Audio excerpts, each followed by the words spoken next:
Please subscribe and don't forget to press the bell icon to get notified whenever we upload a new video. शुरुआत करते हैं share बाजार में आज हुए कारोबार के साथ और बाजार ने हफ्ते की धमाकेदार शुरुआत की है।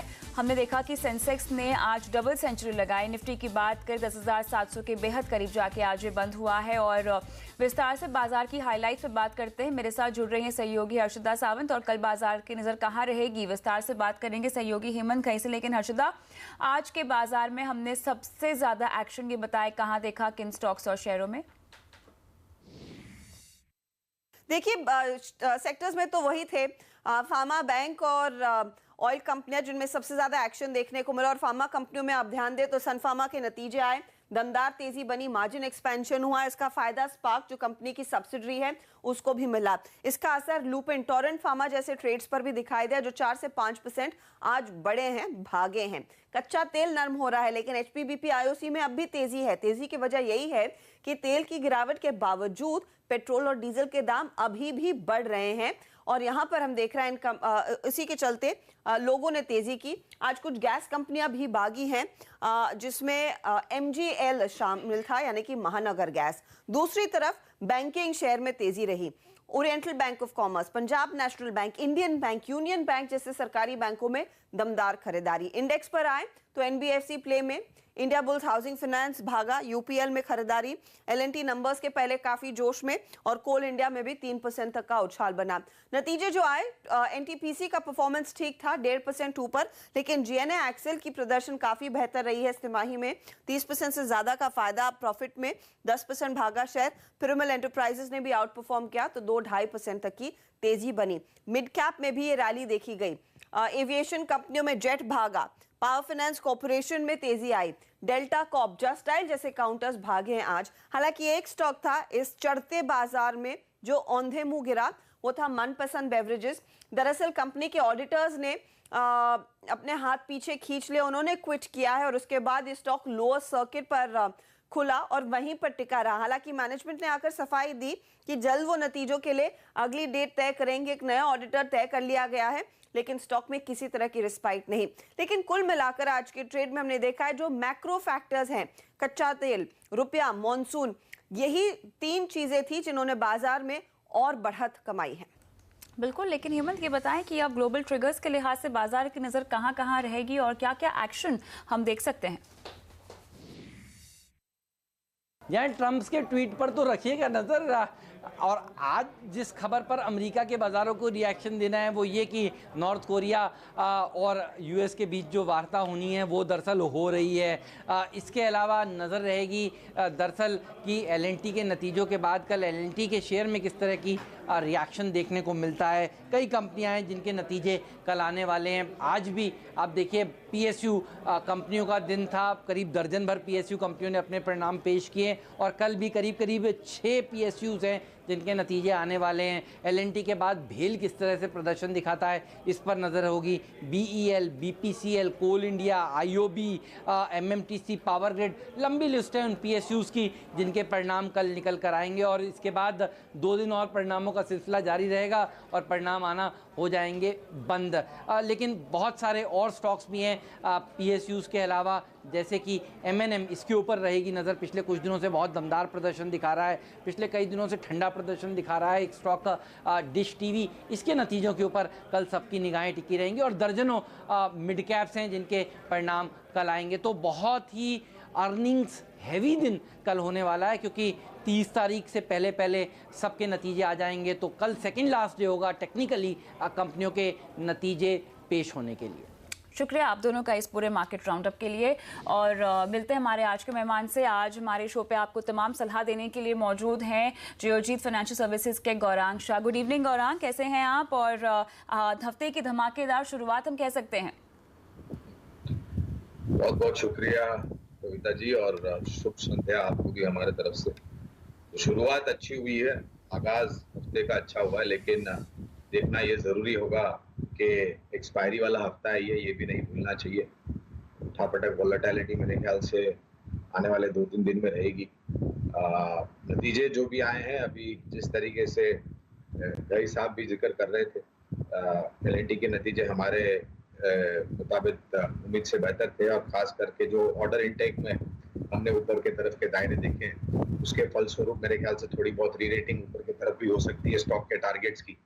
और मैं उम्मीद रखता हूं कि ये उठापटक वॉलेटिलिटी के बाद जो संकेत हमें खास करके अंतर्राष्ट्रीय मार्केट से आएंगे, जिस तरीके से वार्तालाप नॉर्थ कोरिया और अमेरिका के बीच फिर से होने के आसार नजर आते हैं, उससे कच्चे तेल के दाम नीचे आए हैं, रुपया थोड़ा बहुत और मजबूत हुआ है डॉलर के सामने। ये सब ठीक है, कच्चे तेल के संकेत को लेकर अब आप क्या कहेंगे? जो हम नरमी के संकेत देख रहे हैं फिलहाल, उसको ग्राउंड पर जाते जाते रियलिटी में तब्दील होते होते समय लगेगा, तो ये चिंता कितनी बरकरार रहेगी? लेकिन देखिए, मैं बात कर रहा था अंतर्राष्ट्रीय कच्चे तेल के दाम की, जो करीबन पिछले 2-3 दिनों में 2.5 से 5% की गिरावट देखी है। जहां तक रहा सवाल हमारे यहाँ पर प्रति लीटर पेट्रोल और डीजल के दाम का, तो जैसे आपको भी पता है कि ऑयल मार्केटिंग कंपनियां 15 दिन का फॉर्मूला फॉलो करती हैं, और तब तक अगर और भी नियंत्रण में आता है कच्चे तेल के दाम, तो संभवतः है कि आने वाले 2 या 3 दिन में पेट्रोल और डीजल के दाम में कटौती हो सकती है।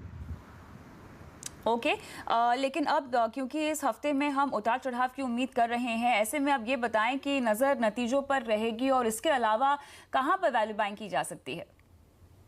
तो मेघराज का आगाज हुआ है, और स्काई मेट और मेट डिपार्टमेंट का अनुमान यह है कि आने वाले 2 या 3 दिनों में ये केरल, कर्नाटका और बाकी जो अन्य राज्य हैं हमारे भारतवर्ष के, वहां पर फैलेंगे। और अगर जो अनुमान है नॉर्मल लॉन्ग टर्म एवरेजेस का बारिश का, अगर ये संभव हो जाता है तो मेरे ख्याल से और भी राहत होगी हमें, और खास करके कृषि क्षेत्र से जुड़े हुए जो हमारे किसान भाई बहन हैं, उनको भी काफी कुछ सहूलियत होगी, और हमारी अर्थव्यवस्था पे भी इसका सकारात्मक असर पड़ेगा। तो ये सब खबरों के ऊपर ध्यान होगा। ये मैं स्थानीय संकेतों की बात कर रहा हूँ, लेकिन सबसे ज्यादा महत्वपूर्ण होगा नॉर्थ कोरिया और ट्रंप अमेरिका के बीच जो वार्तालाप हुई है, वो संभवता कितनी है, और वहां पर किस प्रकार से गतिविधि होगी और किस तरीके से संकेत आते हैं। ओके, लेकिन चलिए अब सीधा हम आते हैं नतीजों की ओर, जहां पर हम काफ़ी एक्शन देख रहे हैं। और L&T ने चौथे तिमाही के नतीजे पेश किए हैं, और फोर्थ क्वार्टर में कंपनी, हमने देखा लगभग 3168 करोड़ का कंसोलिडेटेड मुनाफा यहां पर रिपोर्ट किया है कंपनी ने। लेकिन विस्तार से बात करते हैं नतीजों पर, हमारी सहयोगी सोनम मेहता हमारे साथ जुड़ गई हैं। सोनम, ये बताएं कि L&T के नतीजे आपके मुताबिक कैसे रहे हैं, नंबर्स क्या आए हैं?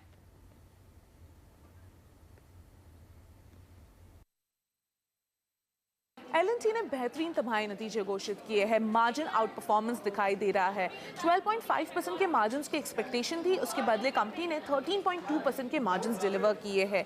सबसे अहम आंकड़ा रहता है ऑर्डर इनफ्लोज का आंकड़ा। यहाँ पर भी एक आउट परफॉर्मेंस दिखाई दे रहा है। 49,500 करोड़ रुपए के आसपास का ऑर्डर इनफ्लोज का आंकड़ा कंपनी ने दर्ज किया है। ये हमारे उम्मीद से भी बेहतर है, और इसके साथ ही कंपनी ने अपने वित्त वर्ष 2019 के ऑर्डर इनफ्लो गाइडेंस को भी पूरा कर दिया है।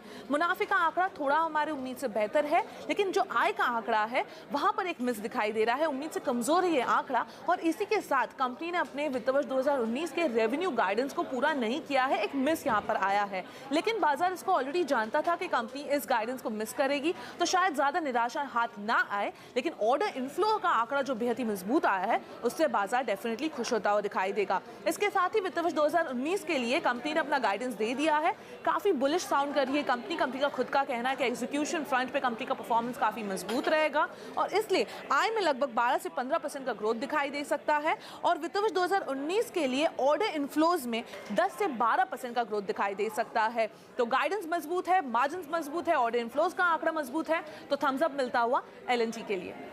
ओके, गौरांग, आप कैसे पढ़ेंगे नतीजों को, और उसी के मुताबिक क्या सलाह? अब तो L&T के लिए मैंने अभी कुछ टिप्पणियां की थी नतीजों के लेकर के। ऑर्डर इंटेक, एग्जीक्यूशन, जो मार्जिन्स हैं, मुनाफा, आमदनी, आने वाले समय में हाइड्रोकार्बन और डिफेंस के कारोबार से और भी बेहतर योगदान, इंफ्रास्ट्रक्चर वर्टिकल से जिस तरीके से उनको ऑर्डर मिलते आ रहे हैं, वहां पर भी मेरे ख्याल से आपको एक सकारात्मक सा रुझान आ गया। डिस्क्लोजर देना जरूरी होगा कविता, क्योंकि हमारी काफी लंबे समय से खरीदारी की राय है। नतीजे अभी शाम को आए हैं, तो समय लगेगा उसका और भी विश्लेषण करने के लिए हमें। लेकिन इन नतीजे को नया ध्यान में रखते हुए हमने पहले जो नतीजे आए हैं उसके आधार पर 1650 का लक्ष्यांक निर्धारित किया है 1.5 से 2 साल के नतीजे। चलिए, तो 1650 तक का टारगेट है आपका 1.5 से 2 साल के लिए एल&टी के नतीजे। लेकिन औरबिंदो फार्मा के भी नतीजे आए हैं गौरांग, नंबर्स आपको बता देते हैं। मुनाफा आया है 528 करोड़ के आसपास, अनुमान 622 करोड़ के आसपास का था। आय की बात करें तो ये आई है 4049 पे और 4260 का अनुमान था। औरबिंदो फार्मा की एबिटा की अगर हम बात करें तो ये 788 करोड़ पे आया है, एक बार फिर से अनुमान के कम, 958 था हमारा अनुमान। और जहां तक मार्जिन्स की बात है 9.5% का मार्जिन है, 22.5% का यहाँ पर अनुमान था। तो उम्मीद से चूक गए हैं नतीजे। गौरांग, क्या कहेंगे आप? जिस तरीके का माहौल है और जिस तरीके का नकारात्मक खबरें आ रही हैं पूरे भारतीय फार्मा सेक्टर के लिए, हमें आश्चर्य नहीं हो रहा है इन सब आंकड़ों को देख करके। लेकिन टिप्पणियां मैनेजमेंट के तरफ से भविष्य को लेकर के मैंने सुनी नहीं है, लेकिन मैं उम्मीद रखता हूं कि वो टिप्पणियां शायद सकारात्मक हो और नतीजों में परिवर्तन लाने के लिए जो भी दुरुस्त कदम उठाने हैं मैनेजमेंट को, वो मेरे ख्याल से बेशक उठाएंगे। औरबिंदो फार्मा पर भी लंबी अवधि के नतीजे से खरीदारी की राय है, लेकिन एक ही बात बताना जरूरी है दर्शकों को और निवेशकों की, अगर आप औरबिंदो जैसी भारतीय फार्मास्यूटिकल कंपनी में निवेश करते हैं तो आपका नजरिया कम से कम 2-2.5 साल का हो तो बेहतर है, क्योंकि उतना लंबा समय लगेगा किसी भी तरह का सुधार होने के लिए और उस सुधार को नतीजों में सकारात्मक से रुझान लाने। ओके, तो यहाँ पे नतीजों की बात करें जो कल आने वाले हैं, उससे पहले मैं चाहती हूँ कि हम एक मानसून थीम दर्शकों को सुझा दें। गौरांग, आपके मुताबिक अगर ये कोई मानसून प्ले करना चाहे अब, क्योंकि जिस तरह से स्काईमेट के अनुमान आए हैं, बताएं कि क्या कहाँ बेट लगाई जा सकती है? देखिए, ये थीम जो है या ये जो बारिश के मौसम को लेकर के क्षेत्र में निवेश करना और वहां पर स्टॉक्स को पसंद करना, ये थोड़ा पेचीदा कामकाज है, लेकिन आपका सवाल है तो जवाब देने की मैं कोशिश करूंगा। ट्रैक्टर रिलेटेड थीम्स हमें काफी अच्छी लगती है, जहां पर Mahindra and Mahindra agri equipments tractor बनाती हैं, स्पॉट लिमिटेड है। फर्टिलाइजर से जुड़ी हुई कंपनी मिसाल के तौर पर चंबल फर्टिलाइजर और आरसीएफ, इन सब कंपनियों पे एग्रो केमिकल्स एक दूसरा है जहां पर आपको यूरिया फर्टिलाइजर बनाने में सहूलियत होती है, तो वहां पर पीआई इंडस्ट्रीज है, आरती इंडस्ट्रीज है, टाटा केमिकल्स है, ये सब थीम्स हमें अच्छी लगती है। ऑलराइट, आगे बढ़ते हैं और अब कल के नतीजों पे फोकस करते हैं, जहां पर बड़े नतीजे आने वाले हैं और एमएनएम, बीपीसीएल, कोल इंडिया और पावर ग्रिड के नतीजे भी आएंगे। लेकिन सबसे पहले हम बात करते हैं एमएनएम के नतीजों पर और हमारे सहयोगी वरुण दुबे हमारे साथ जुड़ गए हैं। वरुण, ये बताएं क्या अनुमान पेश कर रहे हैं कल नतीजों पर? देखिए, एमएनएम के नतीजे बेहतरीन रहेंगे। दरअसल इस तिमाही इस कंपनी की वॉल्यूम ग्रोथ, खासकर ट्रैक्टर वॉल्यूम्स, जो कि इस कंपनी का हाई मार्जिन कारोबार है, वो काफ़ी बेहतर रही है, जिसका भरपूर फ़ायदा इस कंपनी को मिलेगा। इसके कारण कंपनी के जो मार्जिन्स है उसमें 2% के आसपास की बढ़ोतरी का अनुमान लगाया जा रहा है और इसी का फ़ायदा कंपनी के मुनाफे में मिलेगा, जहां हमारा अनुमान है कि 21% के आसपास की बढ़ोतरी हो सकती है। 874 करोड़ से बढ़ के ये 1060 करोड़ के आसपास आ सकता है। ओके, गौरांग, बताएं आपका अनुमान क्या इससे इत्तेफाक रखता है? देखिए, जिस तरीके से इन्होंने अपने जो एसयूवी कैटेगरी में अलग अलग मॉडल्स उतारे हैं और उन पर कामकाज करके उनको नए रूप और अवतार में फिर से मार्केट में लॉन्च किया है, फिर वो एक्सयूवी 500 हो, टीयूवी 300 हो या फिर केयूवी 100 हो, काफी अच्छे आंकड़े। उनकी एक बहुत ही बेहतरीन बिकने वाली एसयूवी है स्कॉर्पियो, वहां पर भी उन्होंने रिसर्च डेवलपमेंट करके एक नए अवतार में कुछ हफ्ते महीनों पहले लॉन्च की थी एक नई Scorpio. Light commercial vehicles, pickup vehicles, utility vehicles, tractors, agri equipment, commercial trucks, सभी से मुझे लग रहा है कि योगदान बेहतर आएगा। खाली एक ही खामे मुझे नजर आती है, वो है पैसेंजर व्हीकल सेगमेंट में, जहां पर उनके पास ऐसा कोई प्रोडक्ट नहीं है, मगर एसयूवीज जैसे मैंने जिक्र किया 3 प्रकार की, तो मैं उम्मीद रखता हूं, जैसे अभी वरुण जी भी जिक्र कर रहे थे, कि नतीजे बेहतर आएंगे। ऑलराइट, गौरांग, आगे बढ़ते हैं। इसके अलावा बीपीएसएल के भी कल नतीजे आने वाले हैं। हमारे अनुमान के मुताबिक रेवेन्यू की बात करें तो 3.8% का इजाफा इसमें देखा जा सकता है। एबिटा 6.4% ऊपर रह सकता है और ये आंकड़ा आ सकता है 3395 करोड़ पर, और ओपीएम में हम देखेंगे लगभग 5.39% तक का आंकड़ा आने की संभावना है। पैच की बात करें 1% की कमी यहाँ पर और 2118 के आसपास ये आंकड़ा आने का अनुमान है। आपके रडार पे है BPCL, गौरांग? तीनों ही ऑयल मार्केटिंग कंपनी हमें पसंद है, BPCL, HPCL, IOC, और एक निजी क्षेत्र की ऑयल मार्केटिंग कंपनी है जो एक्सप्लोरेशन और रिटेलिंग का भी कारोबार करती है, विभिन्न कारोबार है।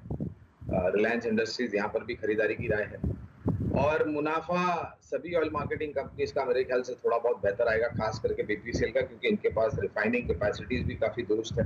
और जिस तरीके से दाम ऊपर जा रहे हैं, मेरे ख्याल से खामियाजा तो नहीं, लेकिन एक वन टाइम एक क्वार्टर के लिए मार्जिन्स को लेकर के काफी अच्छे इजाफे दिख सकते हैं। ऑलराइट, आगे बढ़ते हैं और अब बात करते हैं पावर ग्रिड की, जहां पर आय में लगभग 12.5% का इजाफा मुमकिन है और 7550 करोड़ के आसपास ये आंकड़ा आने का अनुमान है। मुनाफा 19% बढ़ सकता है, 2280 के आसपास ये आंकड़ा आ सकता है। मार्जिन 83.7% से बढ़कर लगभग 89% रह सकता है। गौरांग, आपका टेक?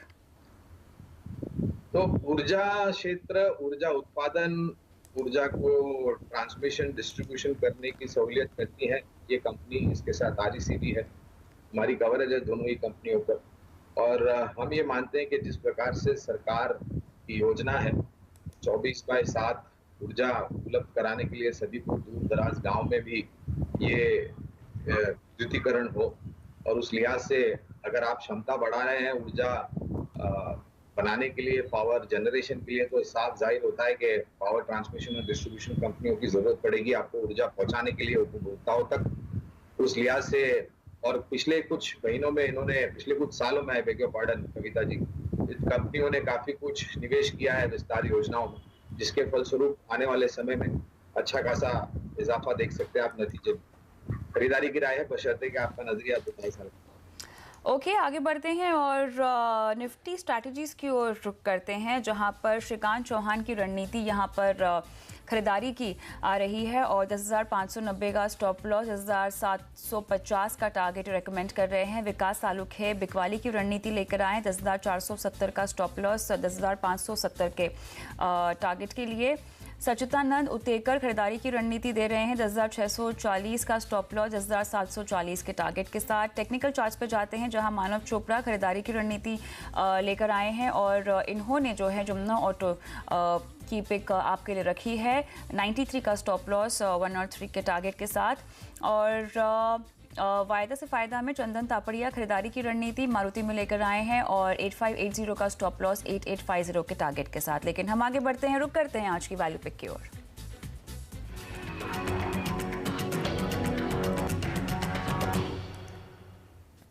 गौरांग, क्या है आपकी वैल्यू पिक आज की? तो हम अभी काफी कुछ बात कर रहे थे थीम्स की, कविता जी। तो एक ऐसा स्टॉक है जो काफी लंबे समय से हमें पसंद है और निरंतर नतीजों के आधार पर हमने लक्ष्यांक ऊपर की तरफ बढ़ाए हैं। स्टॉक का नाम है अशोक लेलैंड और मुझे याद है करीबन 70-75 से कवायद कर रहे हैं। स्टॉक 165 तक गया, फिर लुढ़का, प्रॉफिट बुकिंग आई या फिर कंसोलिडेशन हुआ, जो भी आप कहें। 135-140 के आसपास मेरे ख्याल से नीचे पहुंचा और फिर अब 145 के आसपास है। जिस तरीके से इस कंपनी ने अपने आप को संभाला है, जहां तक डेट का मामला है वो भी कम किया है, नॉन कोर अनवायबल बिजनेसेस को दूर कर दिया है, कोर कॉम्पिटेंसी पे ध्यान दिया है और निरंतर लॉन्चेस किए इन्होंने, light commercial vehicle, medium commercial vehicle, heavy commercial vehicle में। डिफेंस में भी जो टिप्पणियां मैनेजमेंट ने की थी वो हमें काफी उत्साह रखने के लिए मजबूर करती है इस कंपनी के ऊपर।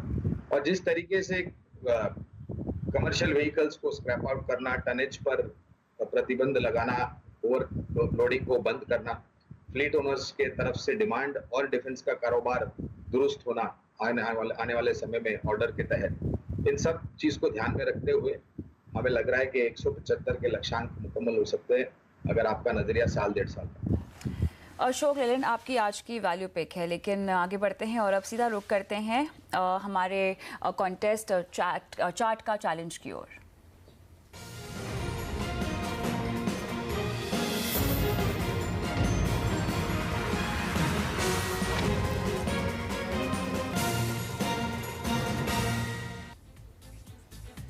चार्ट का चैलेंज में अब बारी है आपको बताने की कि आज का विजेता कौन रहा है। आज हमने सुबह एक कंपनी का टेक्निकल चार्ट आपको दिखाया, जिसको देखकर आपको हमें ये बताना था कि ये चार्ट किस कंपनी का है।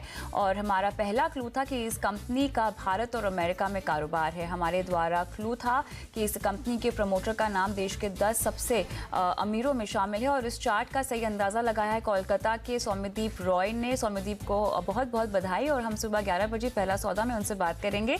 लेकिन अगर आप भी इसमें हिस्सा लेना चाहते हैं तो अपना फ़ोन उठाइए, मैसेज बॉक्स में जाकर कैपिटल्स में CHART आप टाइप कीजिए और फिर स्पेस देखकर अपना जवाब यानी शेयर का नाम SMS करें 51818 पर।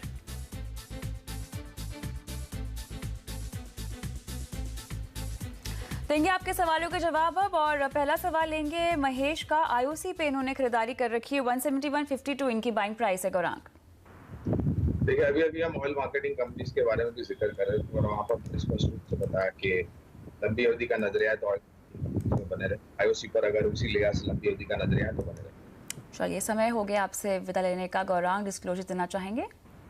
बहुत बहुत शुक्रिया आपका कविता जी। जिन भी शेयर्स के बारे में हमने जिक्र किया है या राय दी है, हमारा निजी निवेश नहीं है, लेकिन इसी तरीके से राय हम हमारे क्लाइंट्स को देते हैं। धन्यवाद समय निकालकर आज शो पर अपनी राय दर्शकों को देने के लिए। और कल का बाजार में मुझे भी इजाज़त दीजिए, लेकिन रहिए CNBC आवाज़ के साथ ही। नमस्कार।